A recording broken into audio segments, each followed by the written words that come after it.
a land forgotten, western North Carolina after the Revolution. The American Revolution ended in 1783. The newly formed United States faced many challenges. The western frontier was particularly neglected. This was especially true for the western settlements of North Carolina. These settlements were separated from the east by the Appalachian Mountains. This geographic isolation bred resentment. The people of western North Carolina felt ignored by their state government in the east. The Appalachian Mountains made communication and trade difficult.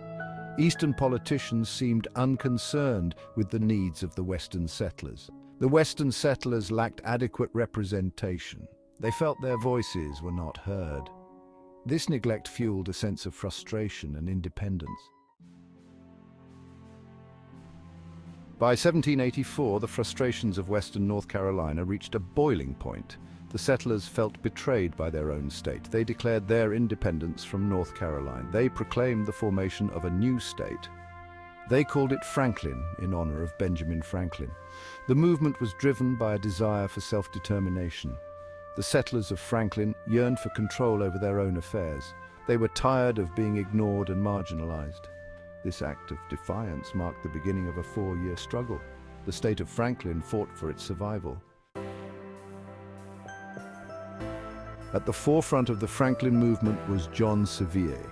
He was a charismatic and popular Revolutionary War hero.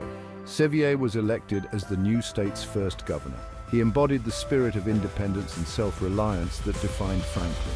Under Sevier's leadership, Franklin quickly established a functioning government. They formed a state legislature. They created their own courts. They organized a militia for defense. The fledgling state faced an uphill battle from the start. North Carolina did not recognize Franklin's secession. Despite these challenges, the people of Franklin pressed on. They were determined to build a successful and independent state. Section 4. A plea ignored Franklin's quest for recognition. Seeking legitimacy, Franklin petitioned Congress for statehood in 1785. Their petition argued that they had a right to self-government. They highlighted the neglect they had suffered under North Carolina's rule. They pleaded for recognition as a full and equal member of the Union. The petition sparked heated debate in Congress. Some delegates sympathized with Franklin's plight. Others argued that recognizing Franklin would set a dangerous precedent. Ultimately, Franklin's bid for statehood fell short. They failed to secure the required number of votes in Congress. Despite this setback, Franklin continued to assert its independence. They even established their own currency and treaties with Native American tribes. Section 5. The wall's close-in challenges to a young state. As Franklin entered the late 1780s, it faced mounting challenges. Tensions with North Carolina escalated. Armed clashes erupted between Franklin loyalists and North Carolina militias. The financial situation in Franklin was dire. The government struggled to collect taxes. Their newly printed currency depreciated rapidly.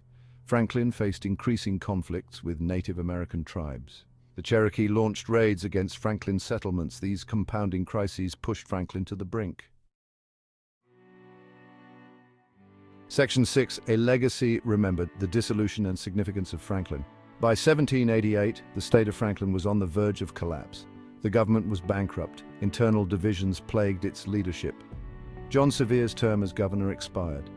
He chose to return to North Carolina. He sought a pardon for his role in the secession. With its founder gone and its resources depleted, Franklin dissolved. The territory was reabsorbed into North Carolina. It remained part of North Carolina until 1790. Then North Carolina ceded the land to the federal government. This land became part of the newly created Southwest Territory. 6 years later, in 1796, it finally achieved statehood, this time as part of Tennessee. Though short-lived, the state of Franklin holds a significant place in American history. It stands as a testament to the enduring human desire for self-determination.